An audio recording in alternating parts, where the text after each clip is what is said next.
Good day everyone, I am Kay Fatima Morante and today I will be discussing the representation in history. By the end of this lesson, the student will be able to perceive how minority groups had been presented in historical texts, understand how these presentations were created and propagated in history, and appreciate the importance of proper presentation of diverse cultures, peoples, and sectors in history. Introduction. The idea that history is written by victors is already a clinch. Indeed, history has already transcended the stage of being a narrative that just presented the privileged and successful as seen by the emergence of several approaches to the field in recent decades, including post-colonial history, social history, and local and oral history. So, ipinapaliwanag dito ng ideya ng kasaysayan or history written by victors ay isa ng gasgas o karaniwang kasabihan. So, ibig sabihin, hindi na lamang ang mga makapangyarihan o matagumpay ang may kakayahang magkwento ng kasaysayan. Dahil sa paglipas ng panahon, lumawak na ang saklaw ng pag-aaral ng kasaysayan. Kaya ngayon, isinama na rin dito ang mga pananaw ng mga dating hindi naririnig o nakikilala tulad ng mga karaniwang tao, mga kolonya, at ang mga lokal na komunidad. Dahil dito, umusbong ang iba't ibang sangkay ng kasaysayan, gaya ng post-colonial na kasaysayan, panlipunan, at lokal at oral na kasaysayan. History from below. We have talked about how history in the previous centuries had been most are you preoccupied with the affairs of the state, the church, the monarchy, and other institutions that were perceived to be significant. So dito naman ipinapaliwanag na noong nakaraang siglo ang kasaysayan ay nakatuon lamang sa mahalagang institusyon tulad ng estado, simbahan at monarkiya. So ibig sabihin ang mga makapangyarihan at kwento ang ituturing na mahalaga noon ay kadalasang tungkol sa makapangyarihan na tao at institusyon, samantalang hindi nabibigyan ng pansin ang karaniwang mamamayan o mga simpleng pangyayari sa lipunan. Much of historical work talks as subject people and institutions that belong to upper echelons to the society that include kings, president, military leaders, and religious figures about among others. So, ibig sabihin, ang mga makapangyarihan at tanyag na tao lamang ang madalas na binibigyang pansin habang ang karaniwang mamayan at bihirang maisama sa tala ng kasaysayan. In 1970s, historians both in the Philippines and abroad recognized that history should also represent the history of the ordinary people of the masses. So, sa taong ito naman, nagsimula ng kilalanin ang kahalagahan ng kasaysayan ng ordinaryong tao sa kabuuang pag-unawa sa nakaraan. Dahil sa taong ito, napagtanto ng mga historiador sa Pilipinas at sa ibang bansa na ang kasaysayan ay hindi lamang dapat umiikot sa mga kapangyarihan o tanyag na tao lamang. There is need for history that will emanate from the below and not just from above, a history of minority, of the poor, of the oppressed, and those who live outside the social norms. So, dito naman ipinapaliwanag kailangan magkaroon ng kasaysayan na nagmumula sa ibaba at hindi lamang mula sa itaas. Ibig sabihin, hindi lang dapat ikinuwento ang buhay ng mga makapangyarihan, kundi pati na rin ang kasaysayan ng mga nasa laylayan ng lipunan, tulad ng mga mahihirap, mga minorya, mga inaapi at mga taong nabubuhay sa labas ng karaniwang pamantayan ng lipunan. Dahil layunan nito na bigyan ng boses at pagkilala ang mga taong madalas nakakalimutan sa tradisyonal ng kasaysayan. The idea that history had featured conflict of interest between two unequal group classes, races, and other gender among others. So, ibig sabihin, bahagi ng kasaysayan ang labanan at ng kapangyarihan at interes ng mga grupo na may hindi pantay na oportunidad o karapatan. Historians who wanted to tell history from below observed that in such conflict, historians were always written from the perspective of dominant players. So, ibig sabihin, ang mga kwento ng mga mahihina, inaapi at karaniwang tao ay madalas hindi nabibigyan ng boses o naitatala dahil ang mga may makapangyarihan ay siyang nagsusulat at nagdidikta kung paano inilalahad ang kasaysayan. The mission poses some challenges to the historian, particularly source and mythology. So dito naman ipinipaliwanag na layunin nito na nagdudulot ng hamon sa mga historian, lalo na dahil madalas ay kulang o walang mga mapagkukunan ng impormasyon o source at malinaw na pamamaraan mythology para saliksik ang kasaysayan ng mga karaniwang tao.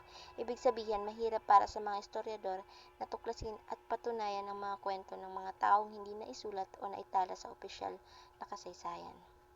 The exist a dialectical or two-way relationship between their systemic marginalization in society and non or mispresentation in history. So ibig sabihin, dahil hindi mabibigyan ng sapat na puwang o halaga ang isang grupo sa lipunan, hindi rin sila nabibigyan tamang representasyon sa kasaysayan. Sa kabila ng banda, dahil hindi sila maayos na naipapakita sa kasaysayan, lalo silang nananatiling nasa laylayan o walang boses sa lipunan. Rinaldo Elito, according to him, he cannot adequately represent the genuine voices of the masses if we keep depending on sources that came from above or the elite. In order to better understand the revolutionary masses we wish to represent, he turned to original materials.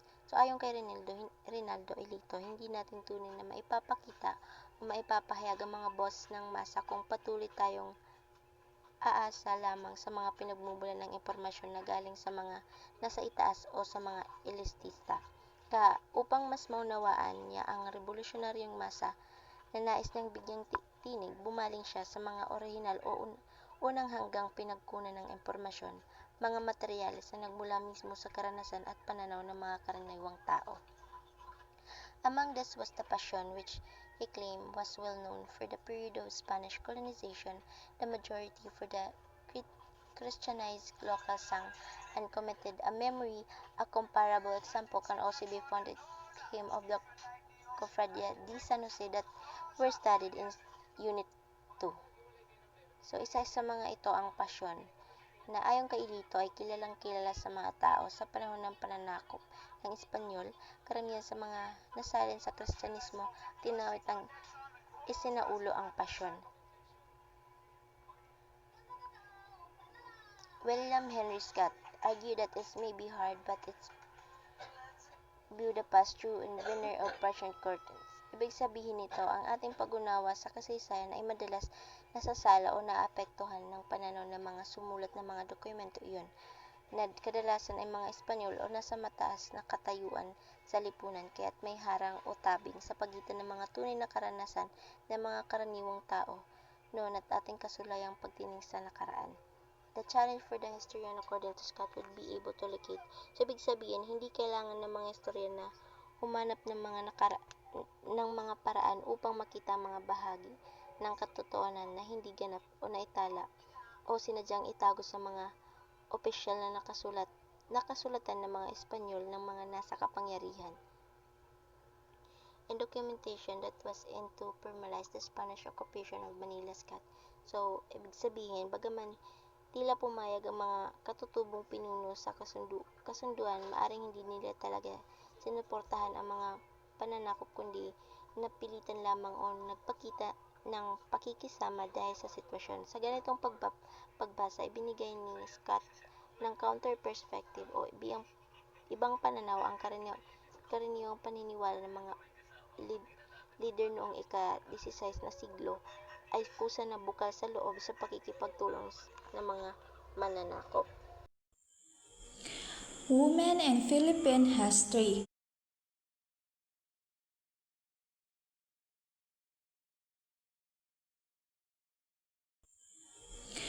Women in Philippine History. Ang patriarchy ay naging pamantayan since the Spanish colonization. In other words, patriarchy is a social system where men hold more power compared to women. Because of this system, naapektuhan ang maraming aspeto ng lipunan, including family, religion, government, education, and mass media. sapagkat karamihan ng mga nagsulat ng kasaysayan ay mga lalaki. Bago dumating ang mga Espanyol, pantay ang tingin sa kalalakihan at kababaihan sa sinaunang panahon. Ang papel ng mga espiritual na pinuno ay binigay sa Baybalan in Visayan or Katalunan in Tagalog. Isa rin siyang manggagamot at tagapangalaga ng kaalaman. Marunong din siya sa agham, astronomiya at relihiyon. Siya rin ay isang mananaysay o tapag-ingat ng kasaysayan sa kanilang komunidad. Upon the arrival of the Spaniards, ngunit nang dumating ang mga Espanyol sa kapuluan noong ika-16th century, ang lugar ng mga babae at Baybalan ay nagbago. Ang Baybalan ay tinuring na masama o mangkukulam at mga friars ang pumalit bilang isang spiritual leader. Nawala ang mataas na katayuan ng mga babae sa lipunan. Inaasahan na lamang na maging masunurit, relihiyosa at nakalaan para sa pamilya. Jose Rizal's novel Maria Clara portrays an ideal woman as a frail, meek and prudish, emphasizing the importance of recognizing and addressing gender inequality in Philippine history.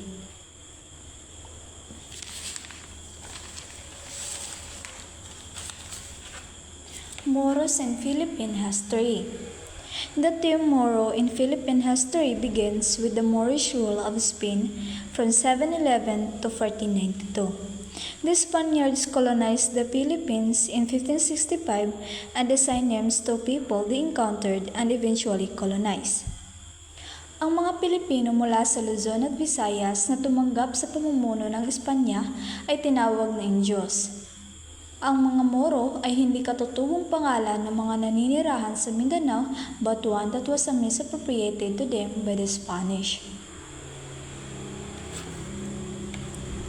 In the collection of Blair and Robertson, the word Moros disappears in the 53 volumes as index, although sometimes the Spaniards also use Mahumtan.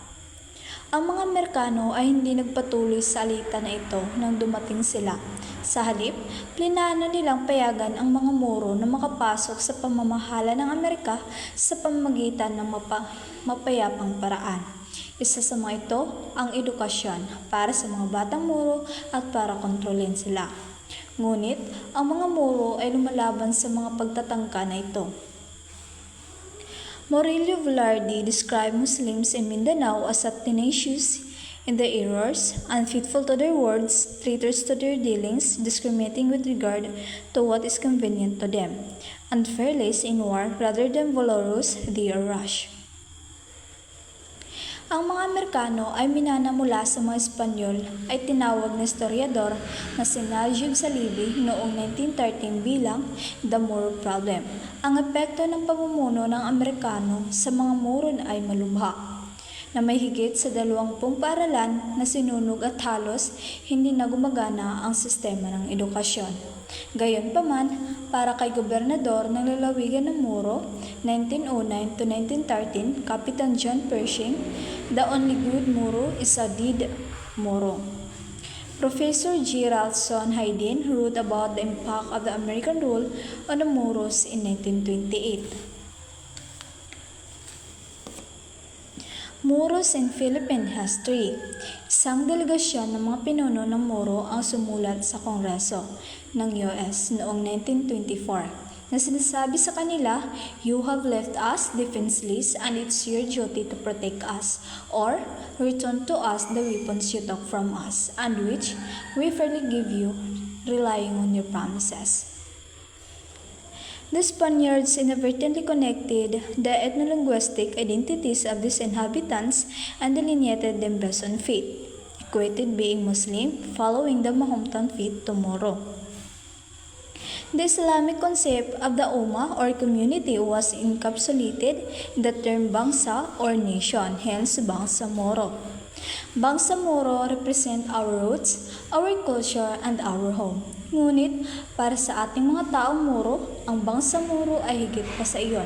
Ito ay para sa atin, isang bansa na tinatawag natin sariling atin, as such as Bangsamoro also represent a struggle, our struggle.